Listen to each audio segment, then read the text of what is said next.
Nós lemos em 2 Coríntios, capítulo 11, Paulo dizendo, no versículo 2, que zela pela igreja com o zelo de Deus.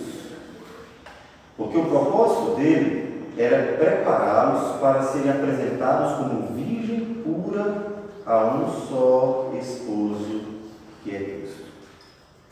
Esse zelo se expressava tanto no desejo de ver um bom ensino como um bom comportamento dos irmãos. E ele dedicou-se, inclusive, a Coríntios, a levá-los a uma vida cristã autêntica. Porque Coríntios era uma igreja bastante trabalhosa. E nós vimos nesses dias, eu não sei quem soube, quem viu, um personagem conhecido, pastor, que criou um certo tumulto aí, procurando refutar doutrinas graciosas do Senhor Jesus para nós.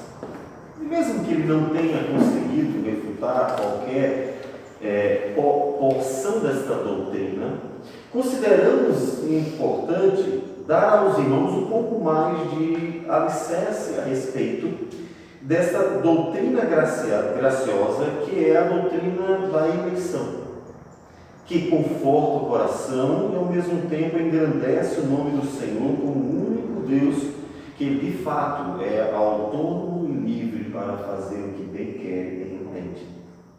Por isso nós entendemos que a exposição de Romanos capítulo 9 seria de grande proveito para nós hoje.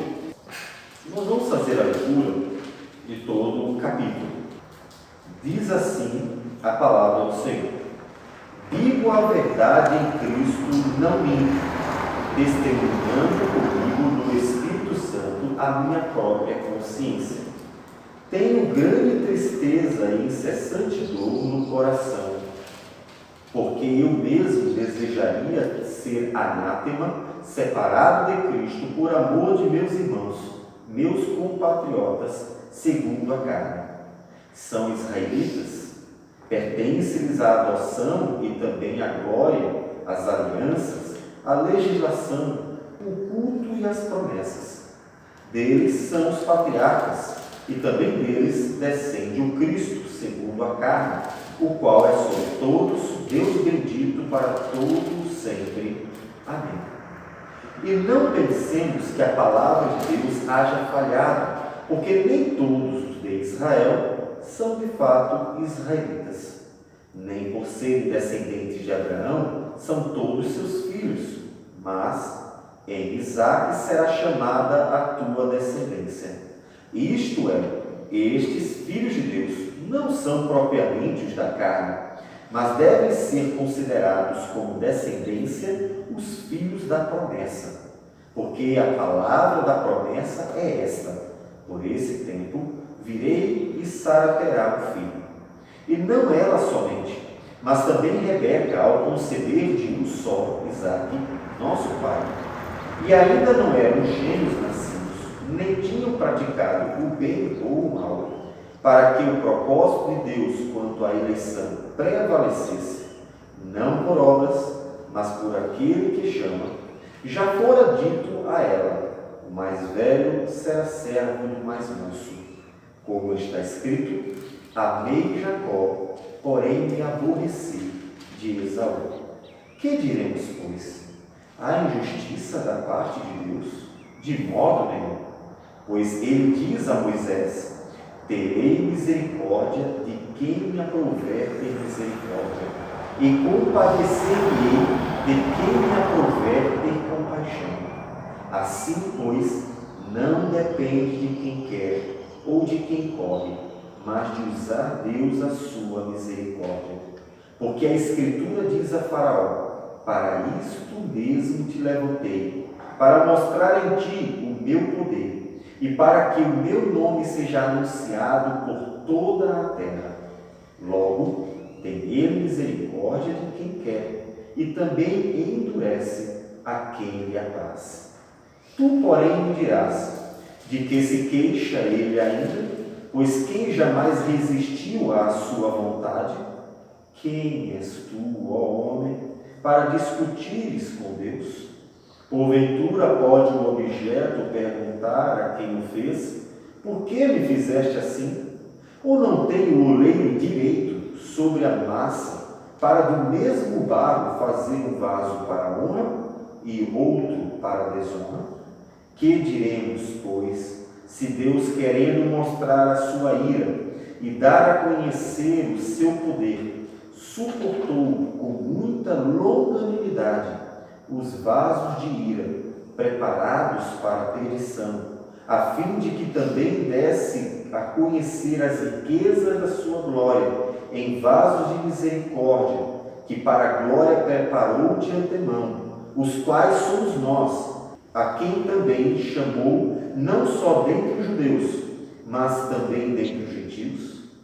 Assim como também diz Oséias: chamarei povo meu ao que não era meu povo, e amada à que não era amada. E no lugar em que se lhes disse: vós não sois meu povo, ali mesmo serão chamados filhos do Deus vivo. Mas, relativamente a Israel, dele clama Isaías: ainda que o número dos filhos de Israel seja como a areia do mar, o remanescente é que será salvo. Porque o Senhor cumprirá a sua palavra sobre a terra, cabalmente e em breve. Como Isaías já disse: se o Senhor dos exércitos não nos tivesse deixado descendência, ter-nos-íamos tornado como Sodoma e semelhantes a Gomorra. Que diremos, pois? Que os gentios que não buscavam a justificação vieram a alcançá-la, todavia a que decorre da fé. E Israel, que buscava a lei de justiça, não chegou a atingir essa lei.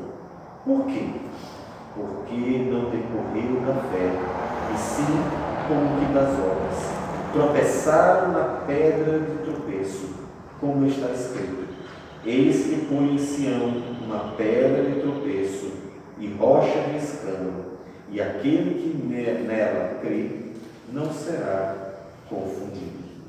Senhor Deus amado, tua palavra é teu poder para a salvação, e ela é graciosa, ela é poderosa, e pelo Espírito age no coração. Obrigado, Senhor Deus, por tudo. Fala conosco nesta noite. É o que nós pedimos em nome do Senhor Jesus. Amém, Senhor. Antes de nós entrarmos no texto propriamente, é interessante observar que alguns versículos da Bíblia eles podem trazer um pouco de confusão à mente de alguns. Alguns desses textos são, eu peço que os irmãos abram, 1 Timóteo, capítulo 2,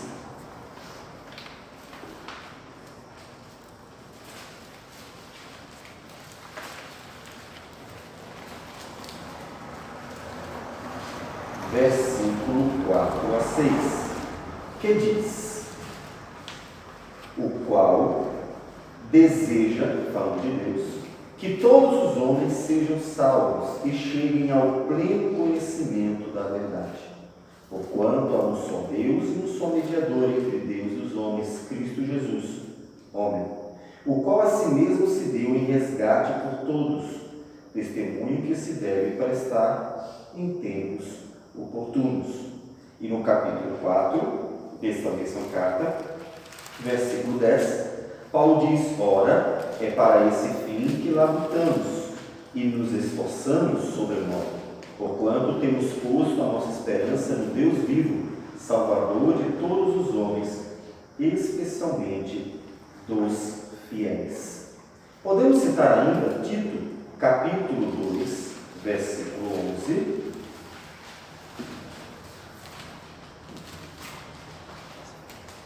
que nos diz: porquanto a graça de Deus se manifestou salvadora a todos os homens, educando-nos para que, renegada a impiedade e as paixões mundanas, vivamos no presente século sensata, justa e piedosamente, aguardando a bendita esperança e a manifestação da glória do nosso grande Deus e Salvador, Cristo Jesus, o qual a si mesmo se deu por nós, a fim de remir-nos de toda iniquidade e purificar para si mesmo um povo exclusivamente seu, zeloso de boas obras.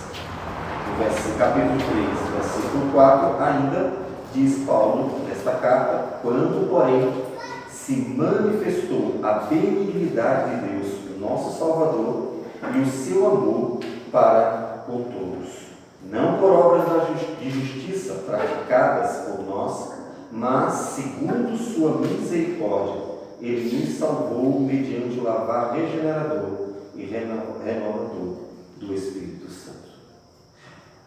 O que suscita uma certa confusão é que, de fato, Paulo diz, quando fala da redenção, que esta redenção se manifestou a todos os homens, se manifestou às pessoas, e dá-nos a entender, aparentemente, que Deus está dizendo que Ele tanto quer salvar todas as pessoas, como Ele vai salvar todas as pessoas. Dizer que Deus até deseja que o pecador não morra não é errado. Basta nós irmos para o profeta Ezequiel, vamos para o profeta Ezequiel, e no capítulo 18, versículo 23, diz assim a palavra do Senhor: acaso tenho eu prazer na morte do perverso? Diz o Senhor Deus. Não desejo eu antes que ele se converta dos seus caminhos e viva? E no capítulo 33 do profeta Ezequiel, versículo 11, ele reafirma isto dizendo: dize-lhes, tão certo como eu vivo, diz o Senhor Deus, não tenho prazer na morte do perverso, mas em que o perverso se converta do seu caminho e viva. Convertei-vos dos vossos maus caminhos, pois porque haveis de morrer, ó casa de Israel? Sim. Deus deixa bem claro no profeta Ezequiel que ele, Deus, deseja a conversão do pecador, porque Deus não tem prazer em condenar alguém. Não tem. Mas então, como entender o fato de que nem todas as pessoas são salvas, já que Deus tem poder para redimi-las? Como entender aquilo que o profeta Jeremias disse: converte-nos, Senhor, e seremos convertidos? Como entender, chamado como de Moisés, que tentou resistir a Deus e Deus não permitiu? Como entender Paulo, que não conseguiu resistir a esta graça divina que foi ao seu encontro, e ele que outrora perseguia Cristo e matava os discípulos do Senhor Jesus, passou a ser alguém pronto para dar a vida pelo Senhor e Salvador Jesus. Paulo vai trabalhar isso em Romanos 9. É importante entender que Romanos 9 faz parte da história da redenção, porque é isso que Paulo está nos contando.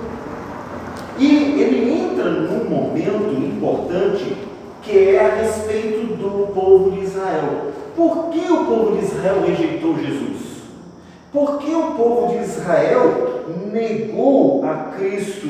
Não dá para entender. Eles esperaram tanto o Senhor Jesus, por que então eles rejeitaram a Deus? Por quê? Lá no capítulo 11 de Romanos, diz Paulo: pergunto, pois, terá Deus porventura rejeitado o seu povo? De modo nenhum, porque eu também sou israelita, da descendência de Abraão, da tribo de Benjamim. Logo, não foi uma rejeição do povo. O que aconteceu? Então, Paulo, em Romanos capítulo 9, começa a dizer que ainda que Israel esteja vivendo o endurecimento, Lembre, nós estamos vendo algo real. Israel rejeitou a Cristo em seus dias. Todos nós sabemos. A queda de Jerusalém em 70 não foi por outra razão, senão a rejeição de Israel. Israel negou a Cristo. Jesus condenou Israel. Mateus, o Evangelho de Mateus tem em toda sua narrativa diversas alusões à condenação do povo, dando causas para isso. Israel é chamado de lavradores maus, trabalhadores maus, de vinha que não dá fruto. Israel é chamado de povo de duro coração, principalmente falando daqueles que eram a liderança de sua época. Jesus fala contra o templo, dizendo que tudo haveria de cair, não ficaria pedra sobre pedra, de forma que Jesus condena Israel naquela geração e explica o porquê, dizendo: olha, se até em Sodoma e Gomorra se visse aquilo que vocês viram, poderiam ter se convertido e vocês são duros de coração. Então está acontecendo verdadeiramente, naqueles dias de Paulo, o endurecimento de um povo que desde Abraão foi escolhido com um propósito muito claro, que não apenas diz respeito à salvação, mas também a vida do povo como instrumento para trazer o Cristo. Podemos dizer que Israel tanto foi alcançado no que diz respeito a alguns elementos, algumas pessoas que representam Israel para a salvação, mas foi escolhido com um propósito que era trazer Cristo para a salvação. Então, nós vamos ter o Abraão, o Isaac, o Jacó, o Davi e tantos outros que receberam a graça redentora naquele que viria, Cristo Jesus, e foram instrumentos para trazer Cristo Jesus. Mas quando chega Cristo Jesus, Israel nega. Israel mostra o coração duro, rejeita seu rei, rejeita o Messias prometido, rejeita o rei do Senhor da glória, rejeita aquele que havia sido prometido no decurso da Escritura Sagrada, esperado durante, digamos que aproximadamente 4.000 anos, pelo menos. E no dia que ele chega, eles rejeitam Jesus. Isso está acontecendo. A pergunta é por quê? Por que Israel rejeitou? E tendo em vista que, considerando que a igreja de Roma tivesse maioria gentílica, e entendemos que a maioria era gentílica e não maioria de judeus, porque Paulo já começa a carta se referindo aos gentios, dizendo que eles faziam parte daqueles que haviam recebido esta graça dentre os gentios. Ele enfatiza no primeiro capítulo os gentios, dando-nos a entender desde o início que a igreja tinha maioria gentílica. Dá para entender que Paulo está procurando explicar o que está acontecendo com os judeus, que eram minoria nessa igreja, porque aqui em Roma estava acontecendo o contrário do que acontecia em Jerusalém ou em cidades de maioria de judeus, em que os gentios eram perseguidos, em que os gentios eram indesejados. Aqui em Roma, parece-nos que a situação se inverteu. Os judeus que perseguiam Paulo, os judeus que criavam alguns problemas, e os judeus que, inclusive, encontraram antipatia de Roma, passam a ser vistos com uma certa preterição, um malgrado da parte dos cristãos que eram gentios. Paulo, então, na carta de Roma, observe, vai defender os judeus em alguma medida. É a única carta, inclusive, que ele faz isso, o que justificaria, mais uma vez, o fato de ter minoria de judeus nesta igreja, e não maioria de judeus nesta igreja. E ele já começa a dizer: olha, eu mesmo gostaria muito que os meus irmãos, os meus compatriotas, segundo a carne, fossem salvos. Ele está triste. Paulo não se alegra em ver que há fariseus perseguindo. Paulo não se alegra em ver a dureza do coração deles. Paulo está triste com isso. Esse já deve ser motivo de aplicação para os nossos dias, em que temos visto a dureza do coração de muitos com seus falsos ensinos e práticas que podem suscitar um certo envaidecimento daqueles que estão, pela graça de Deus, caminhando fielmente na palavra, na doutrina. Não deveríamos nos orgulhar, nos alegrar na desgraça alheia daqueles que estão, pela dureza de coração, sem compreender a graça divina, sem compreender Cristo Jesus e a redenção que por meio dele veio. Deveríamos nos entristecer e ver a miséria daqueles que, na dureza de seu coração, ficam alheios ao desfrute de toda a graça que vem do Senhor Jesus. Não deveríamos nos alegrar. Certa briga e confusão que tem se suscitado, principalmente nas redes sociais, por causa de alguns pontos doutrinários, em que parece que um se vangloria em cima do outro. Isso deveria ser refletido, deveria ser ponderado, porque não é esta a vontade do Senhor para nós, que nos alegremos na desgraça alheia, mas que nos entristeçamos em ver pessoas indo para o inferno, em pessoas vivendo na miséria de um coração duro. Paulo já diz isso, e eu estou triste por isso. Eu estou profundamente triste. Ele diz: tenho grande tristeza e incessante dor no coração. Romanos 9, versículo 2. Qual é o seu sentimento para com aqueles que, na dureza de seu coração, não compreendem a graça que Cristo Jesus dispõe para nós, por sua grande, grande misericórdia? Não deveríamos nos alegrar na dureza do coração alheio. Não deveríamos. Então, Paulo mostra que eles têm um histórico de glória. Afinal das contas, eles, como povo de Israel, e ele lembrando naqueles dias, receberam a herança de serem os portadores de toda a revelação divina e daqueles que foram instrumento para a revelação divina e até o Cristo Salvador, o Senhor e Salvador de seu povo. Pertences à adoção, à glória, às alianças, tudo aconteceu em Israel. Como pode? Como pode um povo que recebeu as promessas, os profetas, as alianças, um povo que até o próprio Cristo nasceu de seu meio, como pode rejeitar a graça da redenção, a graça da salvação, a graça de Deus em mandar o seu Filho, em que próprio Romanos, Paulo vai dizer em 5,8 que Deus prova o seu próprio amor para conosco e que Cristo morreu por nós e nós ainda pecadores. Como pode esse povo rejeitar? A igreja precisava de um ensino acerca disso. Havia uma dureza de coração. Sim.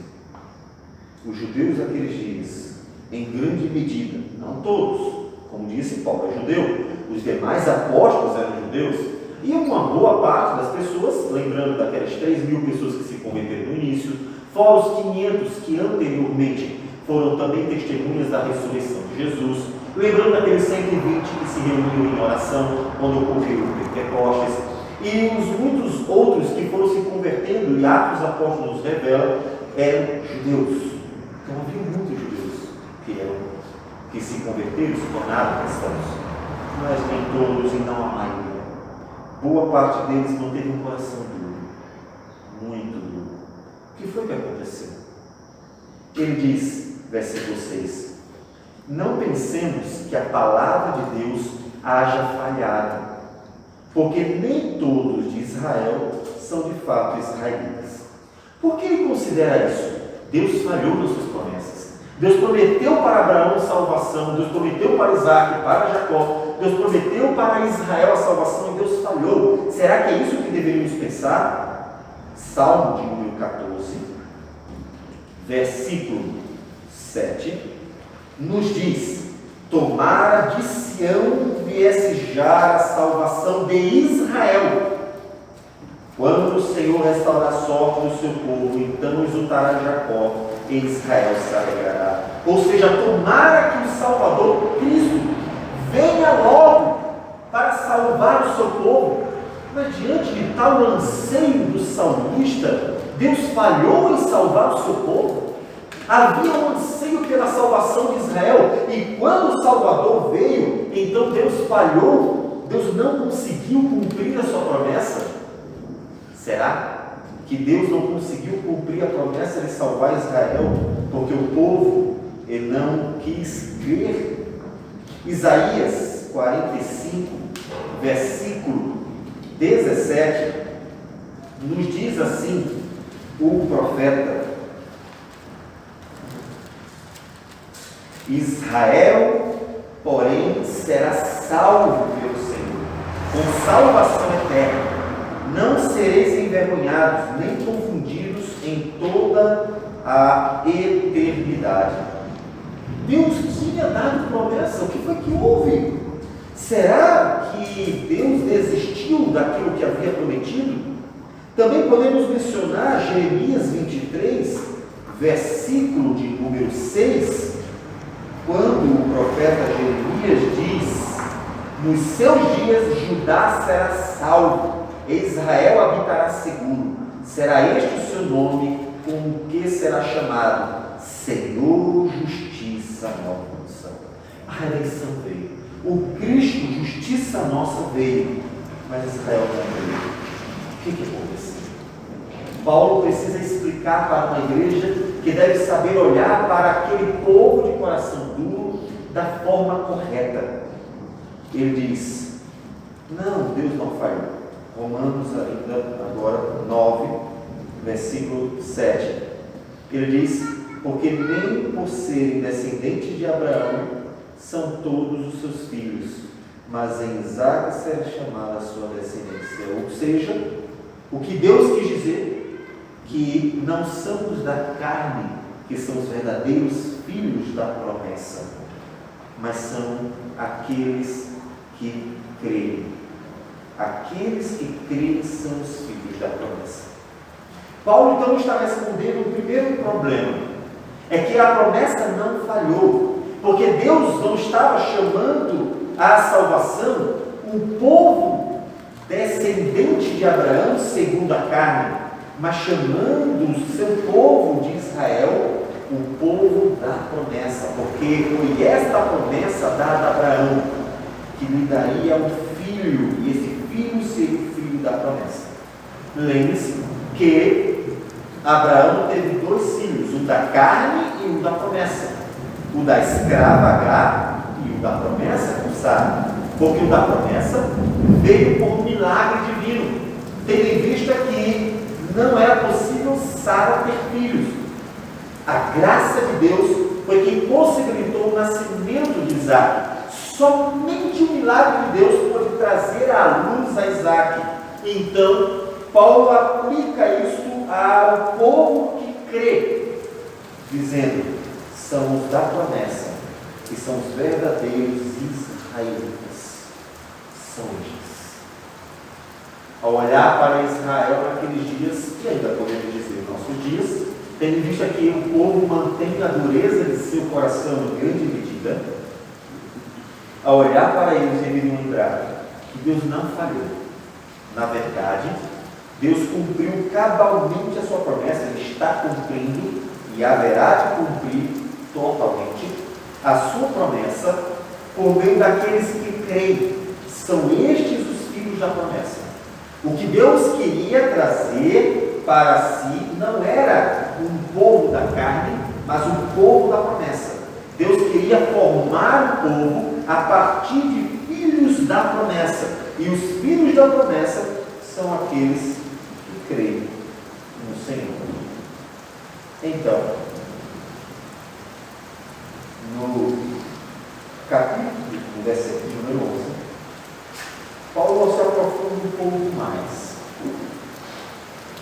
Ele diz: e ainda não eram os gêmeos nascidos, ou seja, Jacó e Esaú, para que o propósito de Deus enquanto a eleição prevalecesse, não por obras, mas por aquele que chama, já fora dito a ela: mais velho será o servo mais moço. Como está escrito: amei Jacó, porém me aborreci de Esaú. Nós precisamos ir para a história redentora. Vocês já perceberam que na história redentora Deus sempre escolheu algum personagem para tanto desfrutar da salvação graciosa quando para cumprir desígnios divinos que iriam nos trazer o Cristo Redentor, por que Abraão? Abraão não foi o único filho de Tera ou Terá. Abraão foi apenas um dos filhos. No capítulo 11, nós temos a genealogia dos descendentes de Sem.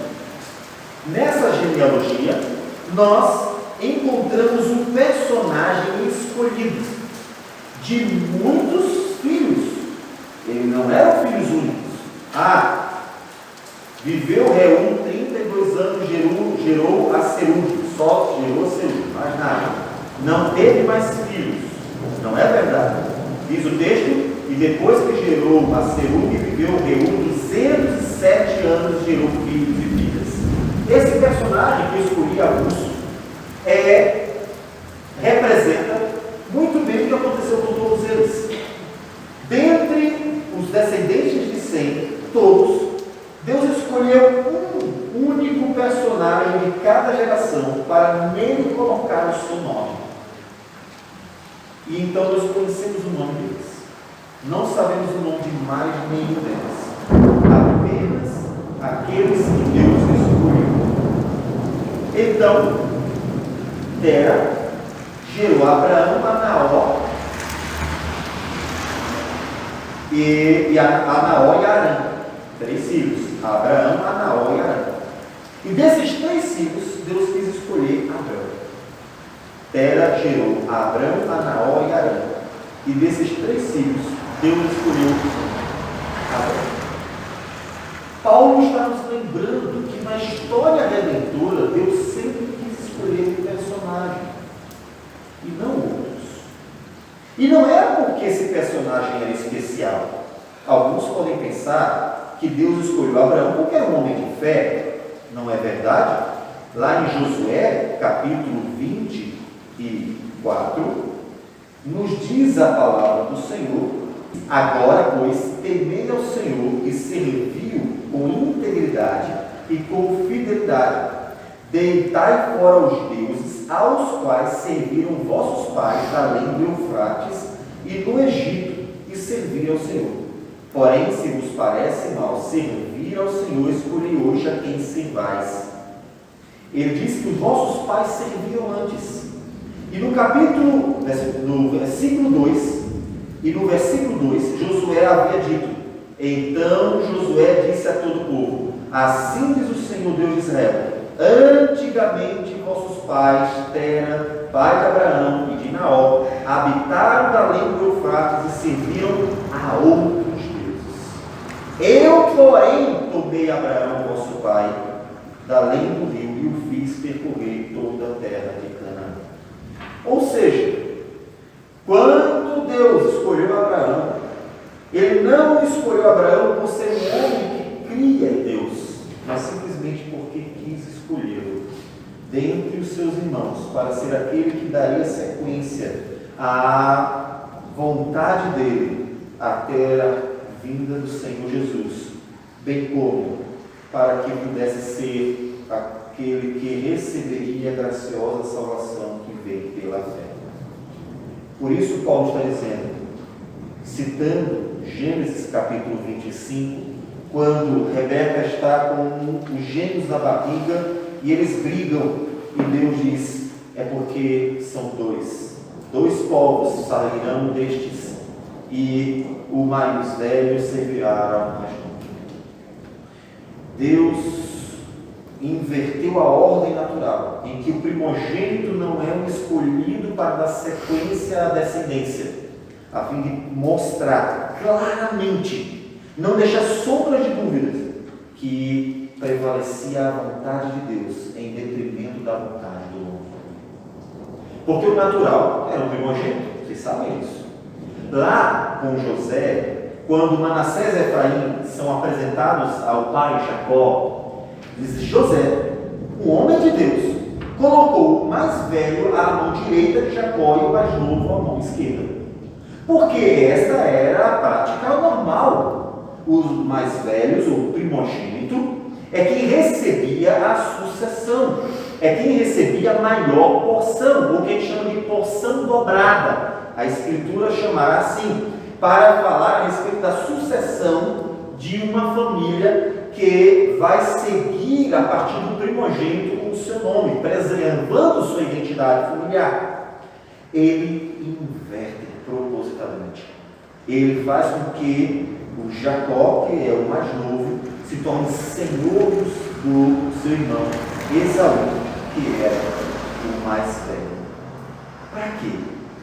Para que o propósito de Deus quanto à eleição prevalecesse, não por obras, mas por aquele que chama. Ou seja, não pelo mérito de ser primogênito, não por causa de algo que era normal dentro da convenção social, mas para mostrar que Deus é quem decide em quem Ele quer colocar o seu nome.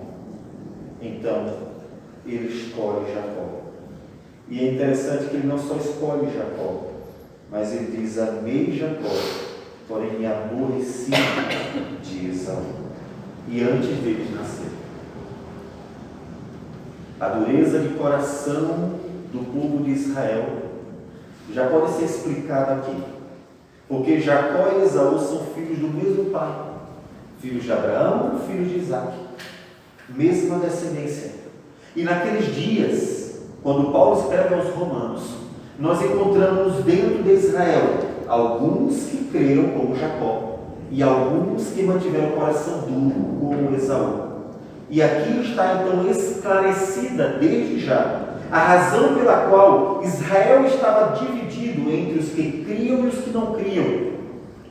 Porque Deus amou Jacó e se aborreceu de Esaú. Ou seja, porque Deus amou alguns e não, ou se aborreceu de outros. Então vem as perguntas naturais. Talvez seja a pergunta que você está fazendo. Mas Deus é justo. Não é incomum quando a gente pergunta assim: como é que você está?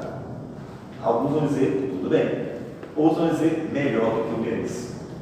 Essa melhor do que eu mereço é natural daquele pensamento de que, olha, acho que alguma coisa eu mereci, não sou tão ruim assim. Na verdade, se nós pensarmos teologicamente, não merecemos nada. Que diremos, pois? Há injustiça da parte de Deus? De modo nenhum. Por que não? Porque não merecemos nada. Nadinha. O que você tem que porventura possa ser dito é melhor do que o que você merece? Você não merece nada. Por que não há injustiça da parte de Deus? Porque todos estão condenados, indignos. Todos são pecadores. Não há um justo nenhum sequer. Paulo já havia dito isso. Ao chegar em Romanos 9, o leitor deve lembrar de tudo que fora dito. E Paulo já havia dito no capítulo 13, 2 e 13, na verdade, que não há um justo nenhum sequer. Versículo 10 do capítulo 3.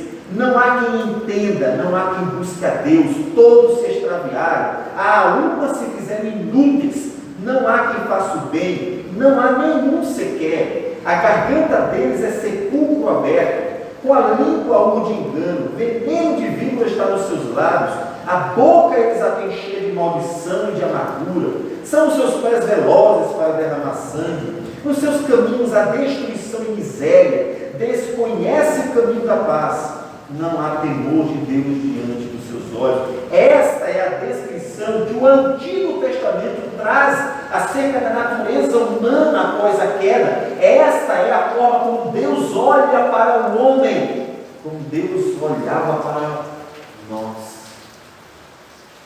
Paulo descreve, provando a partir de citações do Antigo Testamento, principalmente os Salmos 14, 53, que a verdade é que o homem diante de Deus, ele está podre, ele é como um cadáver que está apodrecendo, que está em estado de apodrecimento. Ele é só isto. Ele não tem nada de bom aos olhos de Deus, ele não merece nada diante de Deus, ele está completamente corrompido. Essa palavra usada hoje, corrompido, para nós tem muita associação política. Então, quando a gente fala de corrupção, você provavelmente vai pensar em um aspecto moral e vai lembrar logo da questão dos políticos e vai associar a corrupção a uma deformação moral da vida do ser humano. Mas não é essa a ideia original. A palavra corrupção na Bíblia tem a ver com a própria apodrecimento do corpo, do ser humano. Quando a Bíblia fala da corrupção, ela nos lembra daquilo que é natural do homem, a morte. Ele vos deu vida, estando vós mortos, em vossos delitos e pecados mortos. Agora você entende por que Paulo usa a palavra morto.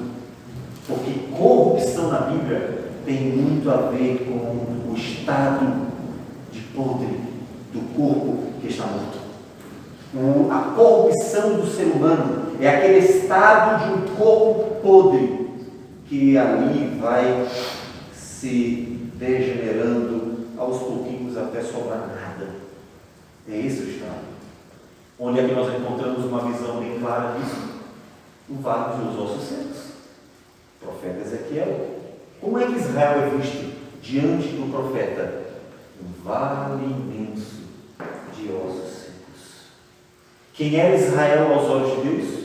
Um vale imenso de ossos secos, de corpo que foi apodrecido, e a única coisa que sobrou foram os ossos secos, até que o Espírito de Deus fale, até que a palavra do profeta fale, e esta palavra poderosa venha a dar vida pelo Espírito do Senhor naquele vale de ossos secos.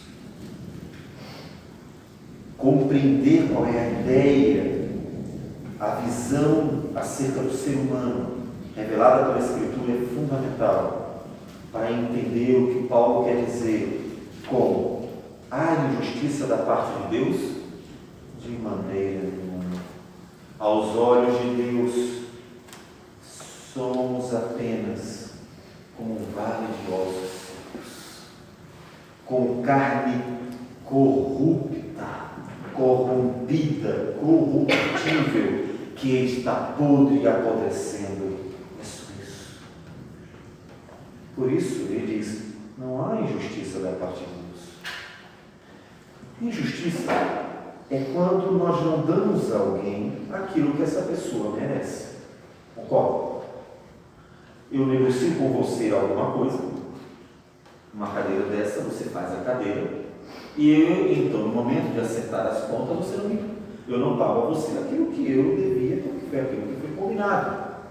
Vocês lembram que Jesus, naquela parábola dos trabalhadores, em que ele contrata com os primeiros o valor de um salário de um dia, que é um denário, e então, durante o dia, enquanto aqueles trabalhadores estão trabalhando, as 12 horas de trabalho, muito mais do que as nossas 8 horas de trabalho de hoje, enquanto eles estão trabalhando as 12 horas, ele vai indo à praça onde as pessoas se reuniam e vai convidando mais gente, venha trabalhar, e eles vão.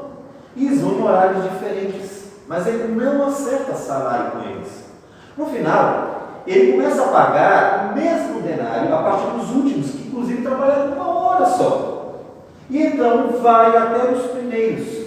Estes primeiros já entendiam que deveriam receber mais do que um denário, porque se aquele que recebeu por 1 hora um denário recebeu aquele valor que era para o dia todo, eles que continuam passando o dia todo, talvez devessem receber mais. Todavia, a resposta do Senhor, o dono da terra e do dinheiro, disse: não estou sendo injusto, eu aceitei com você exatamente esse valor, não foi? Então, estou te dando o que a gente acertou. Veja que a concepção de justiça na parábola daqueles trabalhadores estava equivocada, porque o Senhor da terra não havia acertado com eles numa proporção em relação aos outros, mas simplesmente o valor de um denário. Ou seja, na parábola a gente vê ao mesmo tempo a justiça de Deus, que dá o que ele merece, e ao mesmo tempo a graça de Deus, que dá àquele que não merece aquilo que ele deseja dar. O fato é que é importante entender que não haja uma injustiça da parte de ninguém em dar ao outro aquilo que ele não merece. Ele não merece a salvação, mesmo assim ele quer dar, se revela a graça. Ele merece a condenação, Deus não quer dar, é graça. Então não há injustiça em Deus decidir se dar ou não dar, quando não há mérito algum da parte dos homens. Quem dos homens, quem de Adão e Eva até o último mundo que vai existir, quem poderá comparecer diante de Deus e dizer: Senhor, eu mereço? Talvez, pensando na nossa visão horizontal, em nossas relações sociais, nós vejamos méritos nas pessoas, naquilo que elas fazem. Como disse, fizeram o que é certo e merecem o que é certo. Todavia, quem poderá falar isso diante de Deus, tendo em vista que todos são pecadores aos olhos de Deus? Talvez aos seus olhos alguém seja bom, porque você compara com aquele que é pior do que ele. Mas quem aos olhos de Deus pode ser chamado de bom?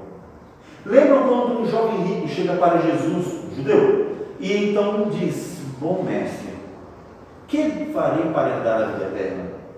Jesus, antes de responder à pergunta daquele jovem judeu, ele pergunta: quem é bom? Aquele jovem judeu tinha o hábito de elogiar os mestres. Talvez o desejo de paparicá-los, talvez o desejo de estar agradando-os com segundos interesses, não sabemos. O fato é que Jesus aproveita aquele momento para falar ao povo: não há gente boa, ninguém é bom. Não há ninguém a não ser Deus que seja bom. Ninguém. Quem é bom? Por que Deus seria injusto em dar a quem Ele quiser o que Ele quiser, quando ninguém merece coisa alguma? Quando nós vamos às ruas para levar alguma coisa para aquelas pessoas necessitadas, quando, normalmente final de ano, se faz uma série de ofertas para se dar às pessoas coisas que elas precisam, estas que estão necessitadas, há alguma injustiça se porventura alguém for esquecido. E se de repente levarmos uma cesta básica para uma família, mas não tivermos mais cestas básicas, como sempre acontece, para dar à família seguinte, e daquelas 100 casas de uma comunidade, conseguimos levar, como ocorreu com uma 15 voluntário do ano de 2017, e não conseguimos atender a todas, levando apenas 50 cestas básicas, e aquelas outras 50 ficarem sem receber aquilo que precisam, teríamos sido injustos? Seríamos injustos em dar a 50 algo que não temos obrigação de dar, mas não darmos às outras 50 o que também não temos obrigação de dar? É essa a questão que Paulo está tratando. A porventura, a injustiça da parte de Deus em não dar a uns aquilo que não merecem e dar a outros aquilo que também não merecem? Na verdade, como disse Jesus na parábola daqueles trabalhadores, porventura não é que os seus olhos são maus, porque eu sou bom, porque minha bondade me faz querer dar aos que não merecem aquilo que eu quero. Portanto, não há injustiça da parte de Deus, de modo algum. Todos pecaram e carecem da glória, da graça de Deus, porque o nosso estado humano é o estado de podridão. Essa é a verdade. Diz então o versículo 15, uma citação, mais uma citação do Antigo Testamento: pois ele diz a Moisés, ou seja, Deus diz a Moisés: terei misericórdia de quem me aprouver ter misericórdia, e compadecer-me-ei de quem me aprouver ter compaixão. Para quem eu quiser ter compaixão, terei.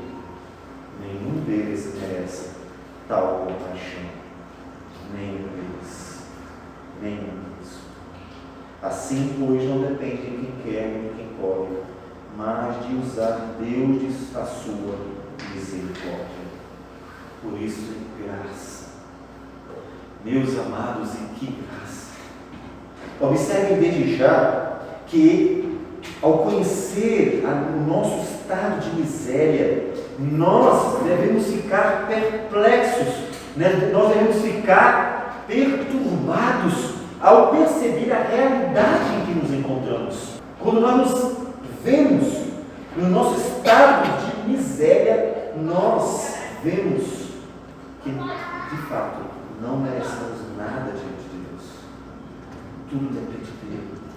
Senhor, se o Senhor não tiver misericórdia, se o Senhor não tiver graça, se o Senhor não tiver compaixão, o que eu vou fazer? O que eu vou fazer? Quem vai dizer a Deus, eu mereço isso? Quem? Ele cita mais um trecho da Escritura, versículo 17. Porque a Escritura diz a Faraó: para isto mesmo te levantei, para mostrar em ti o meu poder, e para que o meu nome seja anunciado por toda a terra. Logo, tem ele misericórdia de quem quer, e também endurece a quem lhe apraz. Ele tem misericórdia de quem quer, e endurece a quem lhe apraz. Atos 19, versículo de número 9, nos diz assim a palavra do Senhor: visto que alguns deles se mostravam empedernidos, endurecidos, é a palavra, e descrentes, falando mal do caminho diante da multidão, Paulo, apartando-se deles, separou os discípulos, passando a discorrer diariamente na escola de Tirano. Eles estavam endurecidos, judeus endurecidos. Um povo que não quis receber a palavra. E ele diz: eu dou misericórdia para quem quero, endureço quem quero também. Hebreus capítulo 3, versículo de número 8, 13 e 15. Hebreus 3, versículo 8, 13 e 15. Nos diz a palavra do Senhor: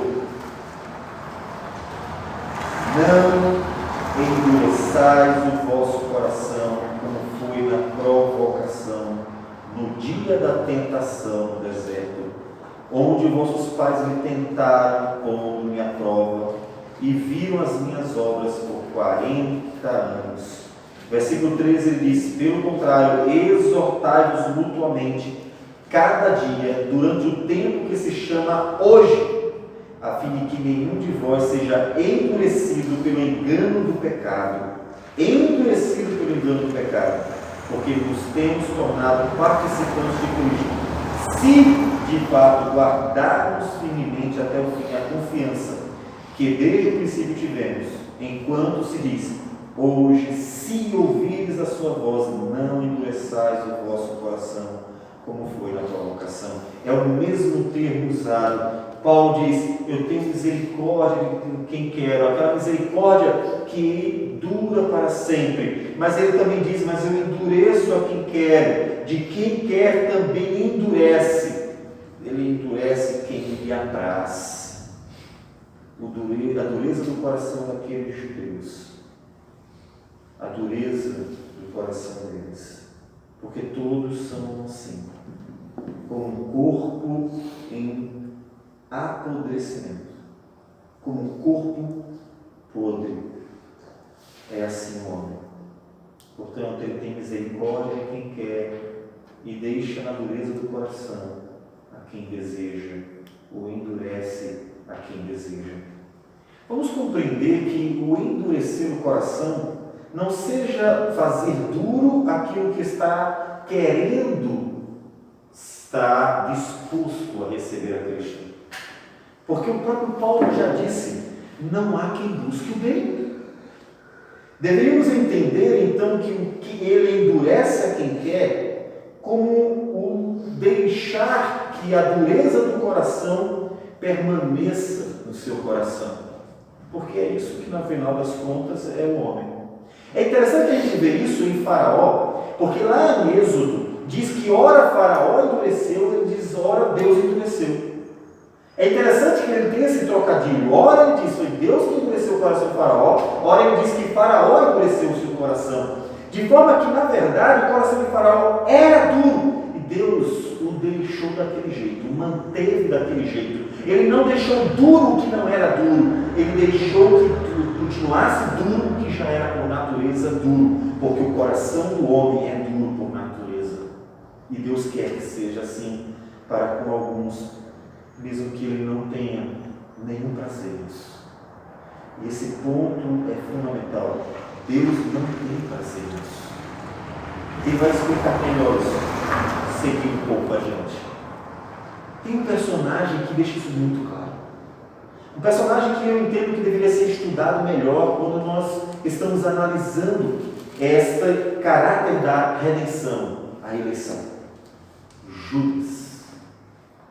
Judas foi escolhido junto com os demais 11, não foi?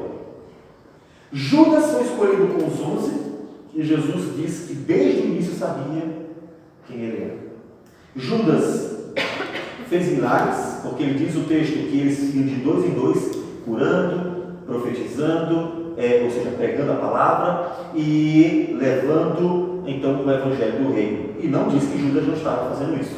Então temos que entender pela narrativa do texto que ele também participava disto e de todos esses benefícios.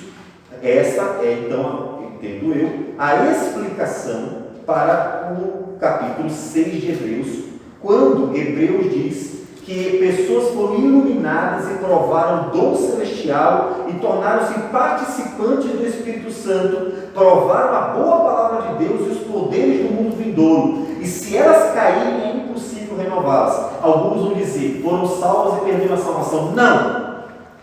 Judas nunca foi salvo. Jesus nunca se enganou com Judas. Jesus nunca disse que Judas era um filho de verdade, um crente de verdade, e que porventura no final ele se entristeceu. Mas Judas, eu achei que você era um menino bom e você me decepcionou. Jesus, no momento certo, apenas disse, vai Judas, fazer aquilo que é para ser feito. Desde o início foi escolhido para a perdição. Judas havia sido escolhido com um propósito muito bem definido. E é bem claro isso naquele momento da Páscoa, naquele momento da ceia, quando Jesus afirma que Judas era o traidor, e isso desde o início estava preparado, estava predefinido. Portanto, vemos o que Hebreus capítulo 6 fala sobre o desfrutar de todas aquelas maravilhas no Judas. Judas fez milagres, Judas pregou a palavra, Judas teve a participação do dom do Espírito, Judas teve a bênção de conhecer o Evangelho pelo próprio Cristo pregado. Judas fez tudo isso. Nós podemos encaixar Judas perfeitamente no capítulo 6 de Hebreus, porque ele desfrutou de todos aqueles benefícios que Hebreus 6 menciona e que alguns naqueles dias estavam também desfrutando ou haviam desfrutado, todavia haviam depois apostatado da fé. Judas não perdeu a salvação, pois Jesus deixou claro que desde o início era filho da perdição. Judas foi escolhido com um propósito definido. O coração dele não foi mantido endurecido, viu todos os milagres, viu todas as obras de Cristo, ouviu todas as boas palavras que causaram admiração em outros. Como este fala de forma tão encantadora, todavia o coração se manteve duro, para no devido tempo ser um traidor, instrumento para levar Cristo à cruz e então nos trazer a redenção desde o início. Logo, Jesus teve misericórdia de 11. E podemos dizer que Pedro era melhor que Judas? Em quê? Pedro foi aquele que negou Jesus 3 vezes.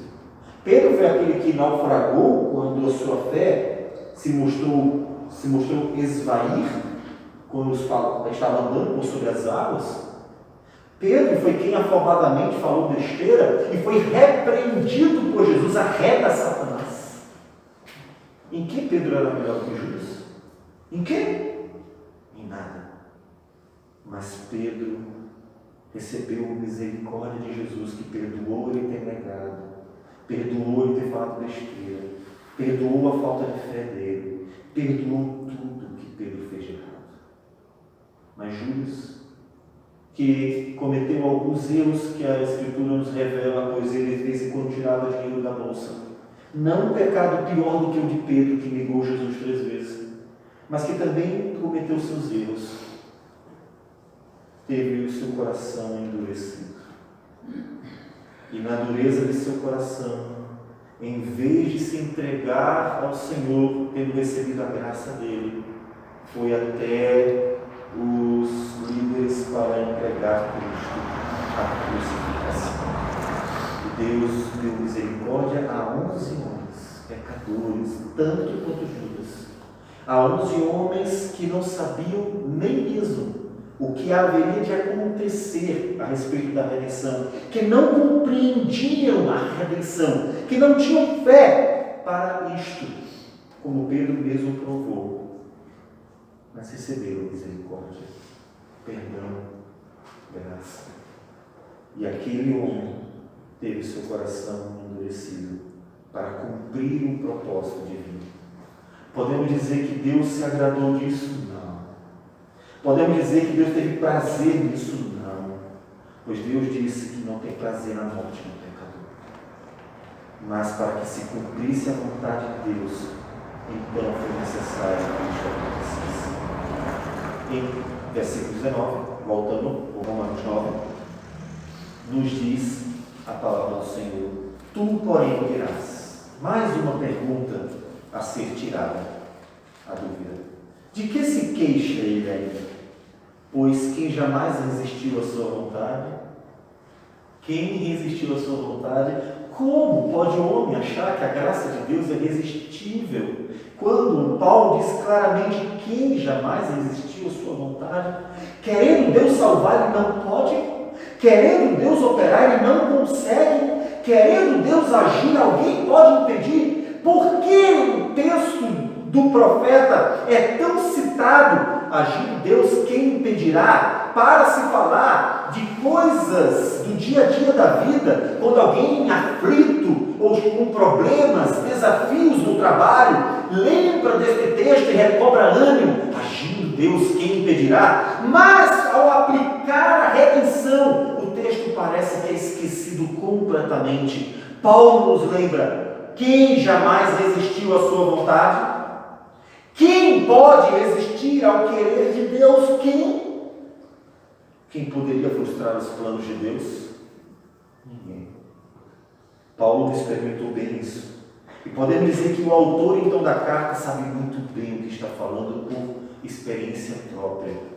Porque ele que tentou matar os cristãos para acabar com a chamada seita do caminho, ou seita do caminho, ele não conseguiu resistir ao encontro que teve com Cristo, ao chamado gracioso de Jesus. Quem pode resistir à sua vontade? É uma pergunta retórica. Ele não coloca a resposta porque ela é óbvia. Quem pode resistir à vontade de Deus? Ninguém. Nem Satanás. Quando Satanás quis mexer com Jó, ele chegou diante de Deus e disse: olha, está vendo? Jó tem tudo, é por isso que ele teme. Tira o que ele tem e você vai ver, o Senhor vai ver se ele não vai rejeitar o Senhor. Deus diz: tá bom, tira tudo, mas não toca nele. Não toca nele. Satanás pôde fazer o contrário? Não. A Escritura diz que todos os males vieram sobre Jó no primeiro momento, mas sobre Jó, mal algum. Ele foi mantido em saúde e em vida. Em segundo momento, e outra vez, Satanás instiga Deus contra Jó, e então vem males para Jó de novo, a sua saúde. Mas ele diz: a vida deverá ser mantida, e foi mantida. E Satanás nunca pôde resistir à vontade de Deus.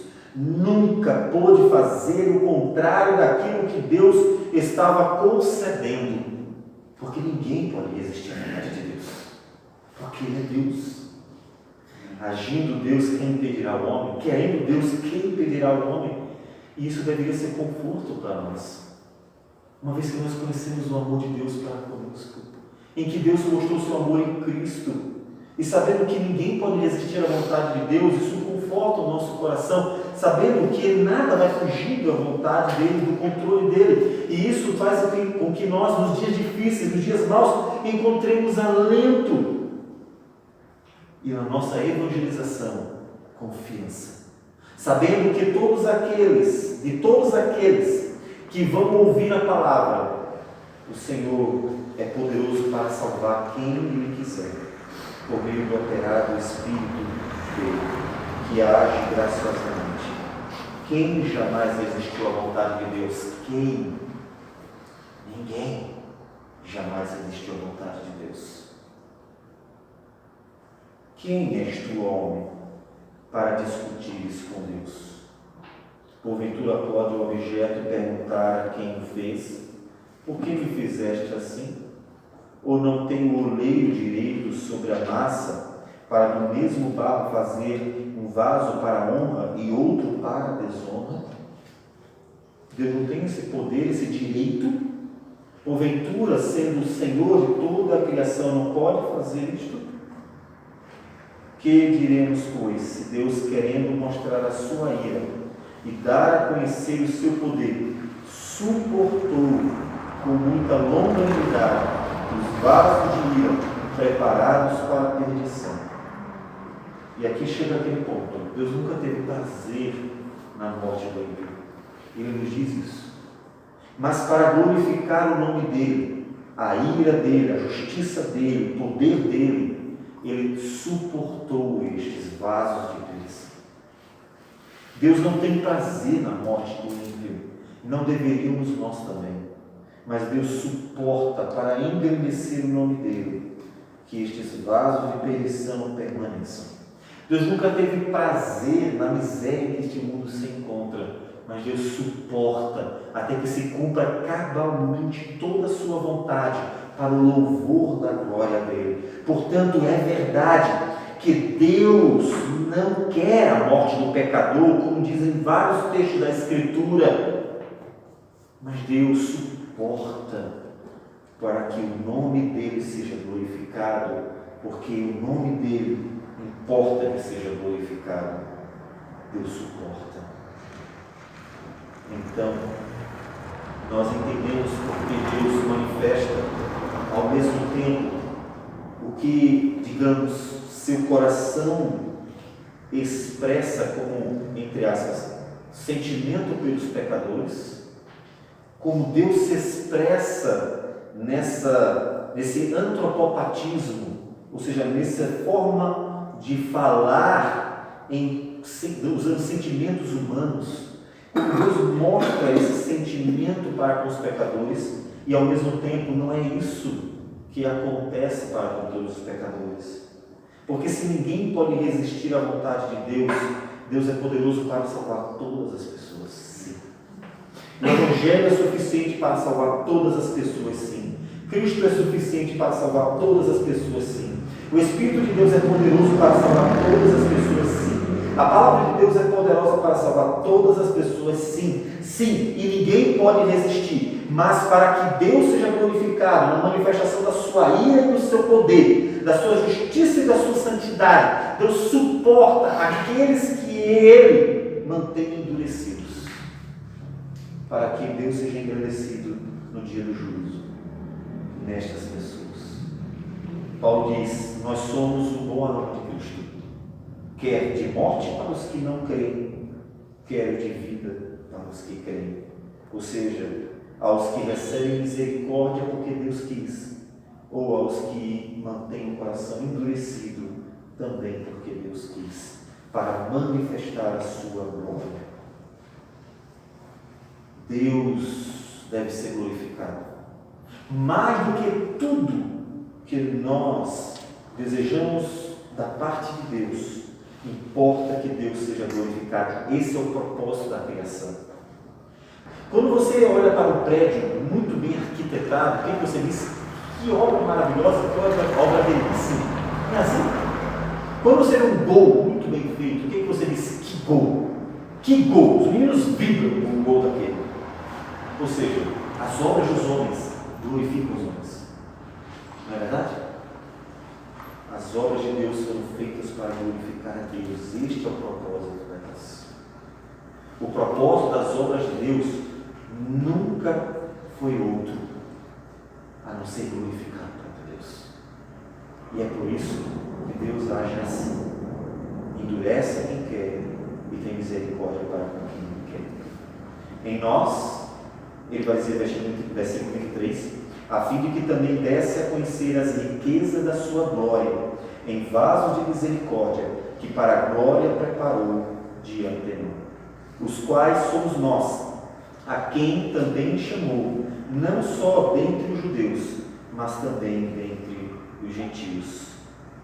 Então, Deus manifesta a sua misericórdia naqueles que são salvos, e nós engrandecemos a misericórdia, e isso deve alegrar o nosso coração.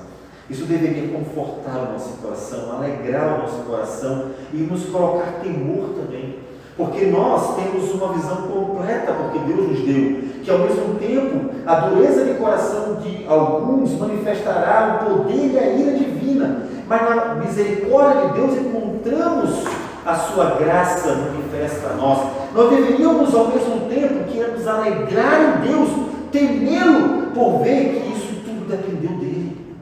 É incabível que alguém que conheceu a graça divina, que alguém que conheceu a misericórdia divina e viu que Deus manifesta a quem Ele quer, e sabendo que sua fé é o resultado desta obra divina, é incabível que esta pessoa viva como se não conhecesse o Senhor, não produza frutos, não busque santificação, não evangelize para que vidas sejam salvas, porque isso ela manifesta que o seu coração está endurecido,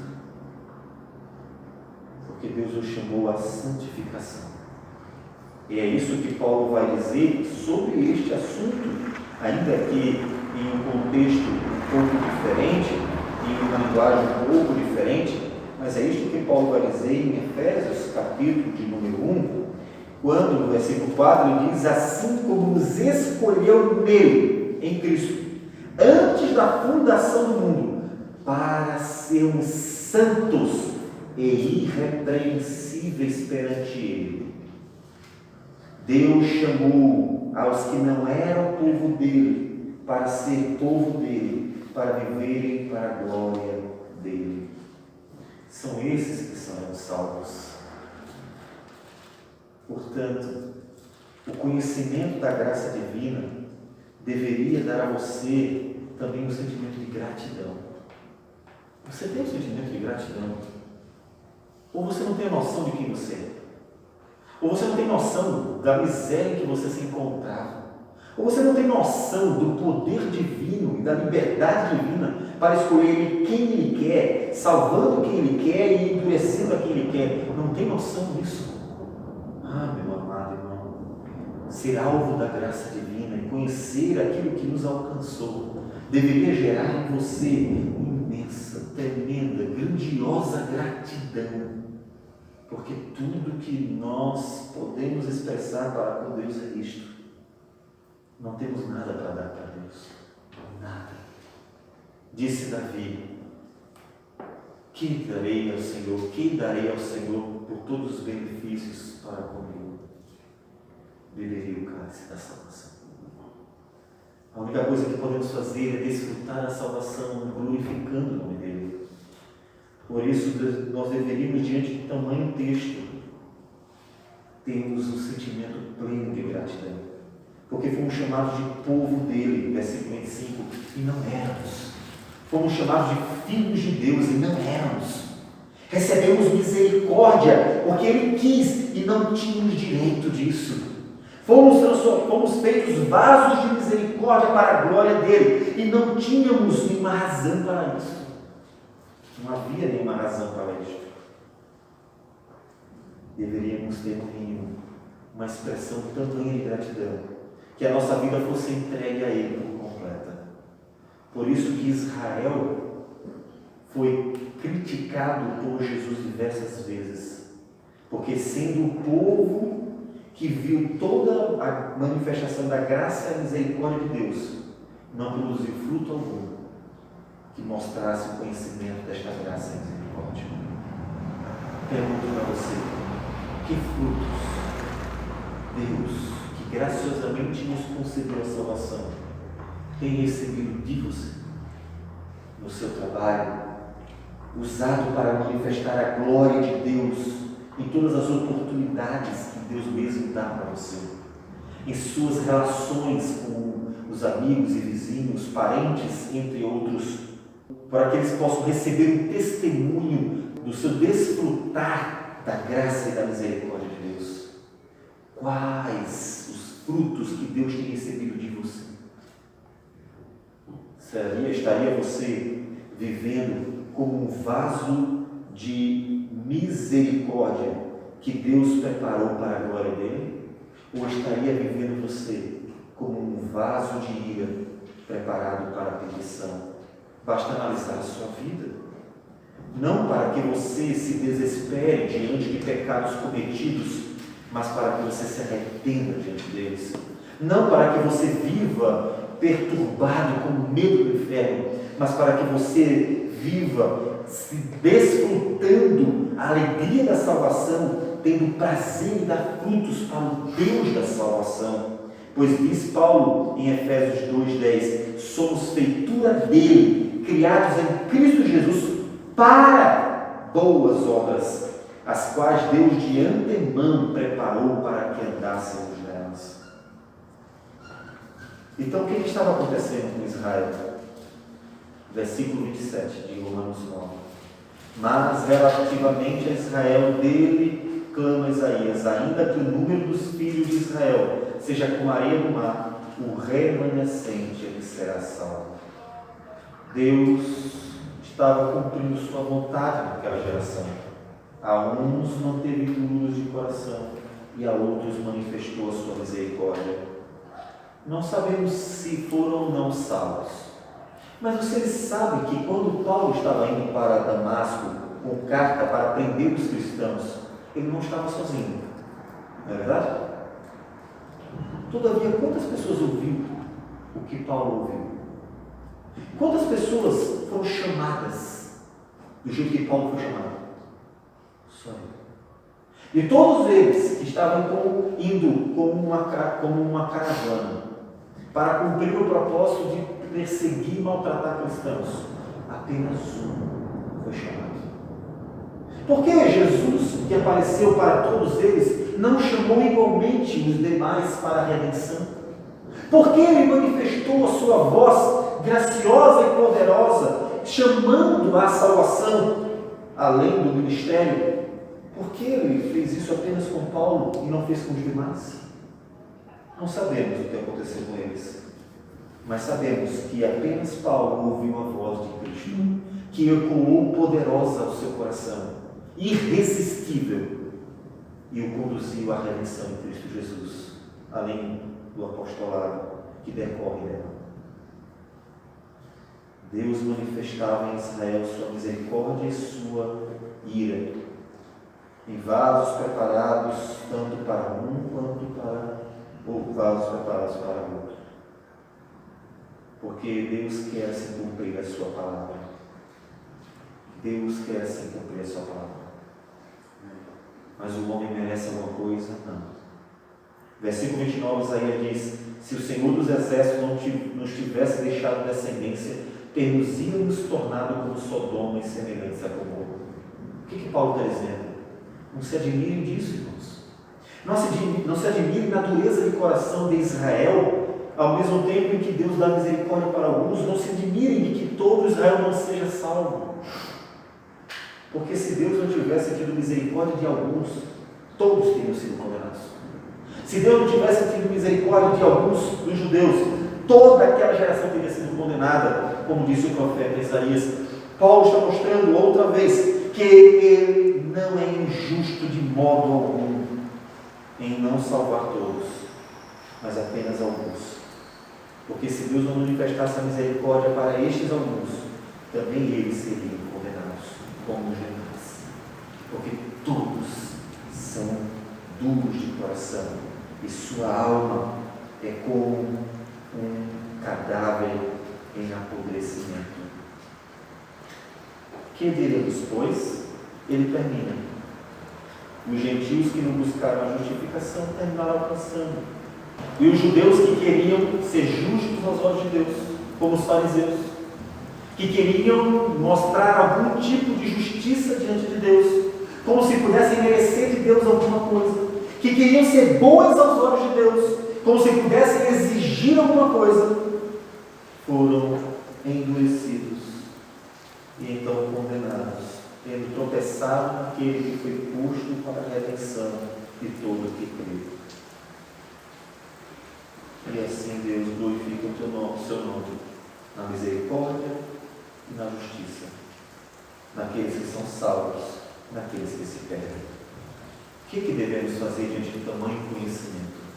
Devemos louvar a Deus, devemos glorificar a Deus, nos alegrar em Deus, porque não compete a nós decidir quem ou não vai ser salvo, não compete a nós ter que levar à redenção dos pecadores, mas desfrutar da redenção dada, cumprindo a vontade de Deus, ou seja, viver uma vida agradável a Ele, evangelizando, viver uma vida de oração, porque esta é a vontade de Deus revelada para nós.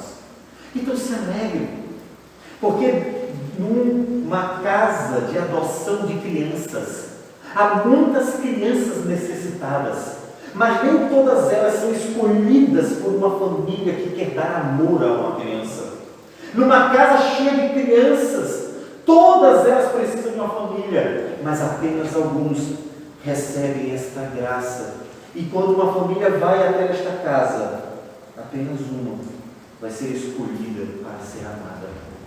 Não foi diferente para conosco. Fomos adotados em Cristo, por meio de Cristo Jesus, chamados de filhos de Deus por meio de Cristo Jesus. Então se alegre. Por isso ao cristão não cabe a tristeza, ainda que às vezes ela nos alcance temporariamente. Ao cristão não cabe a infelicidade, ainda que em momentos da vida possamos nos angustiar, porque ao cristão está reservado a felicidade eterna. E o conhecimento da salvação é o início dela. Já deveria ser o suficiente para você dizer: Senhor, obrigado, Senhor, obrigado. Eu estava perdido, eu estava indo para o inferno, eu vivia em miséria, eu era como um cadáver apodrecendo, e o Senhor foi lá e me deu vida. O Senhor não me abandonou onde eu estava, o Senhor não me deixou na miséria em que me encontrava. Senhor, obrigado, eu quero te louvar, eu quero te glorificar, eu quero te agradecer. E o coração daquele que entendeu a graça divina, que superabunda sobre nossas fraquezas e que nos adorna de uma forma incompreensível, deveria gerar em nós uma plena gratidão, para darmos frutos de justiça, frutos que Deus mesmo preparou para que nós viéssemos a dar para Ele. Então, glorifica a Deus pela sua vida. Mostre para Deus a sua gratidão, como um filho que sabe o quanto foi amado pelo Pai, sem merecer.